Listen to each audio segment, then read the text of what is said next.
اعوذ باللہ من الشیطان الرجیم، بسم اللہ الرحمن الرحیم۔ میں حضر الرحمان اور آپ دیکھ رہے ہیں حضر الرحمان یوٹیوب چینل۔ ماہ مجرب کی ایکم تاریخ کا ایک بہت ہی مجرب عمل کو آپ کو بتانے جا رہی ہوں۔ اگر آپ نے یہ ایکم تاریخ کو کر لیا عمل تو اللہ تعالیٰ آپ کو زوال سے عروج کی طرف لے جائے گا، پستی سے بلندی کی طرف لے جائے گا۔ اگر آپ ڈاؤن ہو چکے ہیں، بہت ہی فست ہو چکے ہیں، کسی بھی کام میں، کسی بھی فیلڈ میں، کسی بھی شعبے میں آپ فست ہو گئے ہیں، ڈاؤن ہو گئے ہیں، تو یہ عمل کریں، انشاءاللہ آپ کو عروج عطا ہو جائے گی، مالی بھی اور جانی بھی اور زمانے کے لحاظ سے بھی۔ اس کا وجہ یہ ہے کہ عروج و زوال جو ہے وہ اللہ رب العزت کی طرف سے فیصلے ہوتے ہیں۔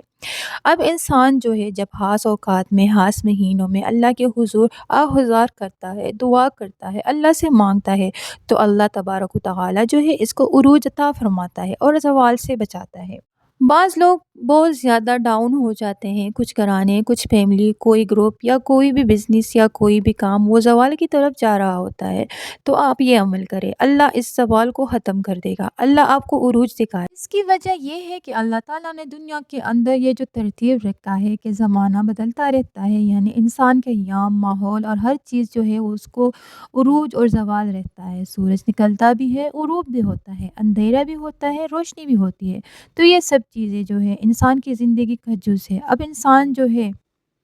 تلک الایام نداولها بین الناس،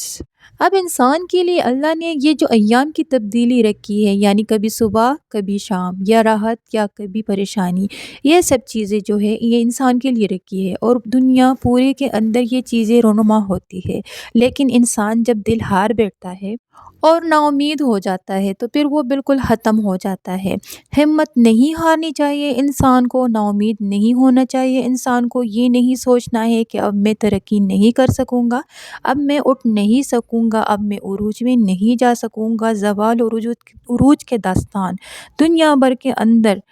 ہر مذہب، ہر ملک، ہر فیلڈ میں ملے گی، لیکن وہی لوگ کامیاب ہوتے ہیں جو جوان مردی کا مظاہرہ کرتے ہیں اور مضبوط اعصاب کے کانفیڈنس والے ہوتے ہیں، وہ اللہ پر یقین رکھتے ہیں، نبی صلی اللہ علیہ وسلم پر یقین پختہ رکھتے ہیں، اور پھر اللہ سے رجوع کرتے ہیں، اللہ انہیں ڈاؤن سے عروج تک لے جاتا ہے۔ تو یہ جو آج آپ کو وظیفہ اتنا مضبوط دے رہی ہوں، یہ اگر آپ نے یکم تاریخ کو کر لیا، اللہ تبارک و تعالیٰ نے آپ کی زندگی کے زوال، آپ کے ڈاؤن شپ کو ختم کر دینا ہے۔ تو اتنا آسان وظیفہ ہے کہ اللہ رب العزت 30ویں پارے میں ذکر کیا کہ ان مع العسر یسرا، آپ نے اس آیت کو پڑھیں گے 300 مرتبہ اور دعا کریں گے، اللہ نے سہولت دینی ہے، ہر پریشانی کے بعد سہولت آتی ہے، ہر اندھیرے کے بعد اجالا آتا ہے، ہر ٹینشن کے بعد راحت سکون ملتا ہے، چاہے اس جہاں یا اس جہاں۔ اب اعمال صالحہ رکھ کے آپ اس آیات کریمہ کو 300 مرتبہ پڑھ کے دعا کریں اور اللہ کے حضور دعائیں مانگے۔ اگر آپ کو ان ایام کے بعد، ان ڈیٹس کے بعد اگر آپ کو یہ وظیفہ ملتا ہے، آپ کر سکتے ہیں، آپ کو فائدہ ہوگا انشاءاللہ، اس کی تاثیر ملے گی۔ آپ اس آیات کریمہ کو اپنے وظیفہ بنا لیں، اس کو ویسے بھی آپ اپنے کاموں کی سہولت کے لیے پڑھ سکتے ہیں، انشاءاللہ آپ کو زوال سے عروج کی طرف لے جائے گا۔ آپ اس آیات کو یعنی کہ ان مع العسر یسرا، اس کو اپنا وظیفہ بنا لیں،